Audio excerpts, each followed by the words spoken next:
Hello, my name is Emily Cotom. I'm a vet student, and today I'm going to tell you about an important illness in veterinary.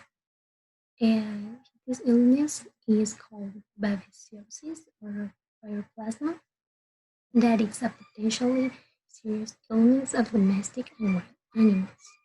The agent of this illness is called babesia. That is an hemoprotozoan and the infection in the host is dependent of the age of the host and in various age resistant like young animals are less than older animals that are more susceptible to this illness.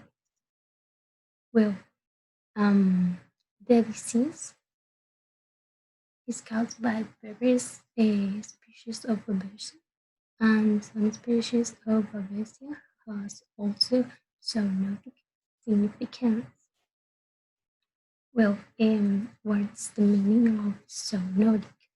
Zoonotic is when an animal can transfer an infection to the human, and you can have the same illness of the animal, not always have the same symptoms, but it's affect a lot.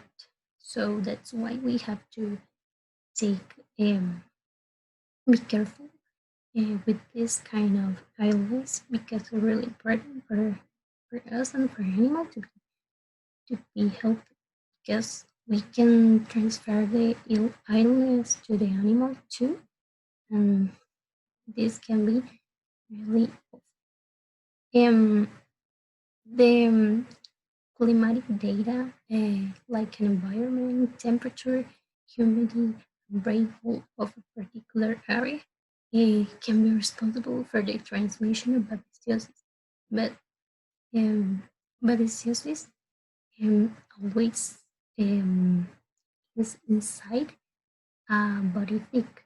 It's a lot of kind of thicks, but currently the Rhipicephalus sanguineus, like we are seeing here, it's most common that have babesia canis, and we can see this in the canine babesiosis is caused by two species of babesia, Babesia canis or Babesia gibsoni.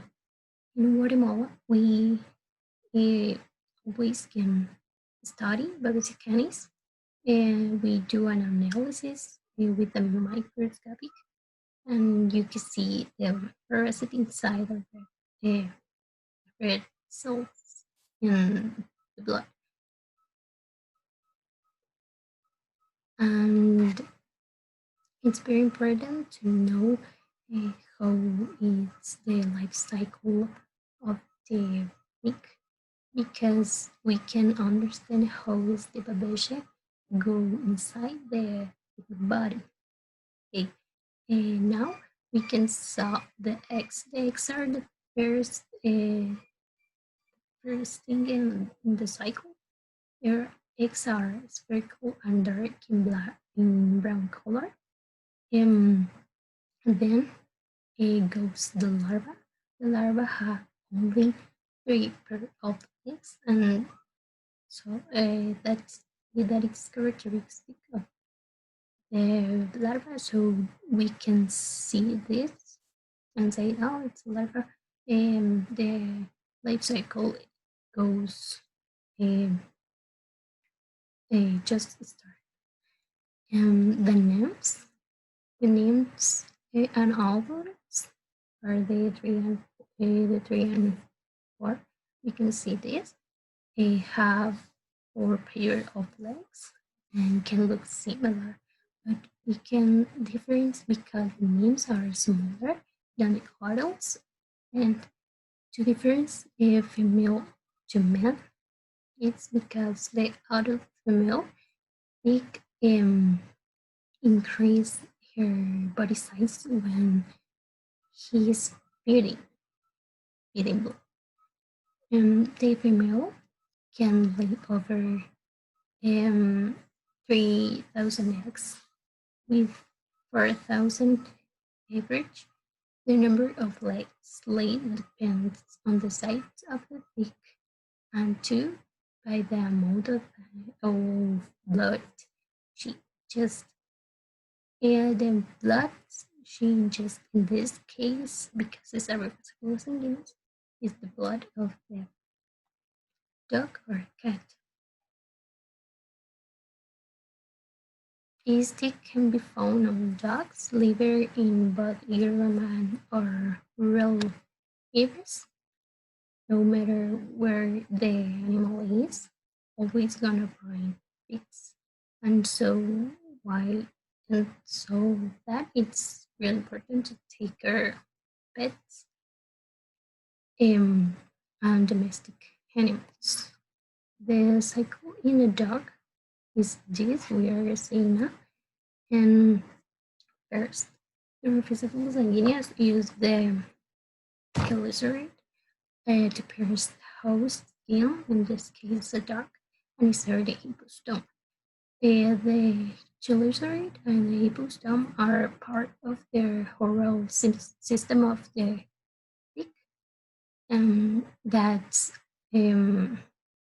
occasionally researching the upper layers of dermis. It's like skin. All species of babesia are naturally transmitted from animal to animal through the bites of pigs during his blood feeding, using the calusac and the hippostome.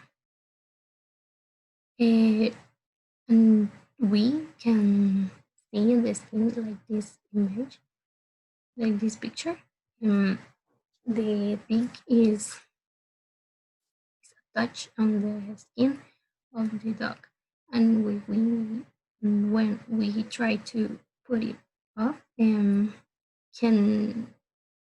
stay there the calysaris on the hippostome, because they attach so strong. Then in occasions we just put it off, and it's just the body. Then the parasite infect, they introduce the babesia, and the babesia goes to the blood cells and leads to anemia, because the babesia destroys the red cells, and all the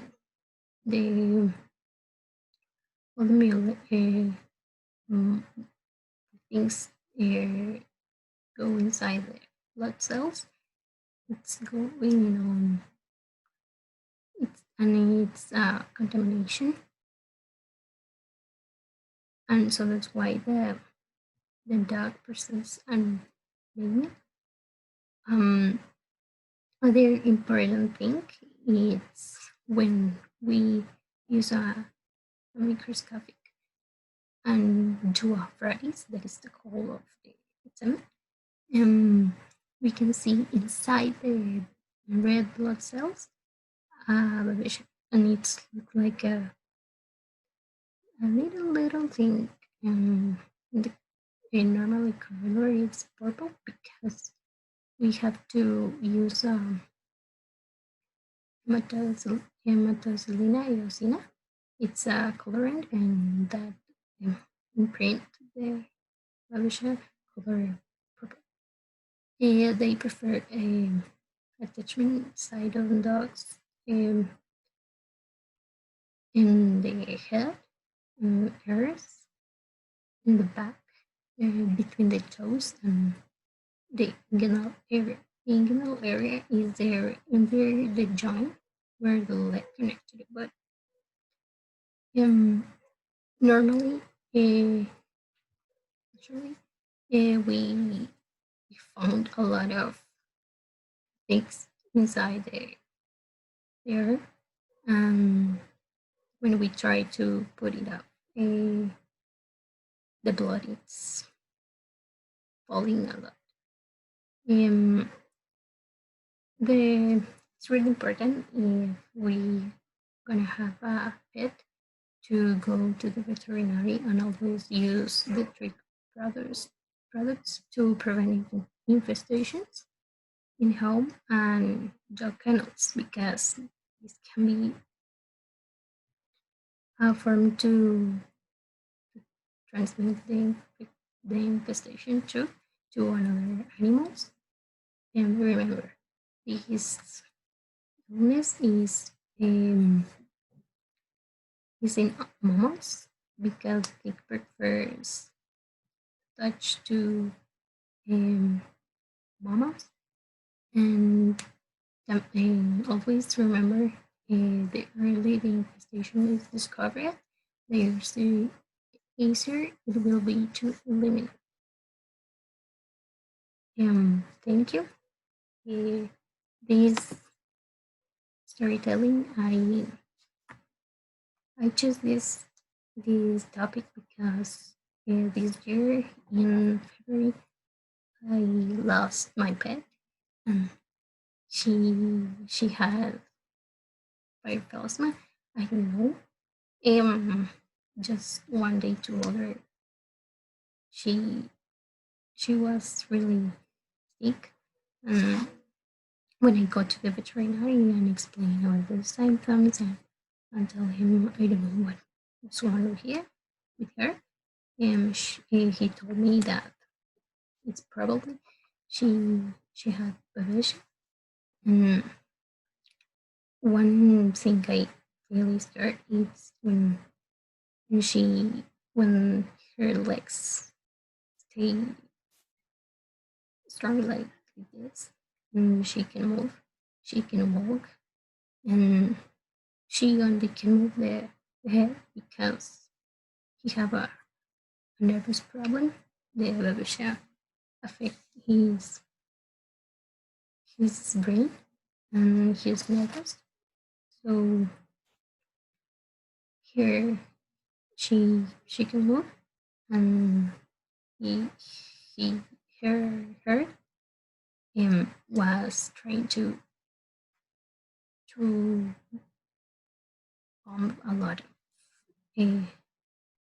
of blood because all the red cells are destroyed, and the veterinary says that it's better to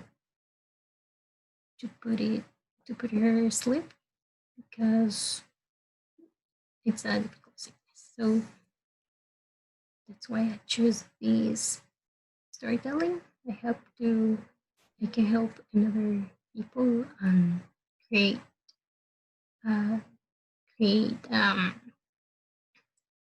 better idea about what it's the tick and what's the important tick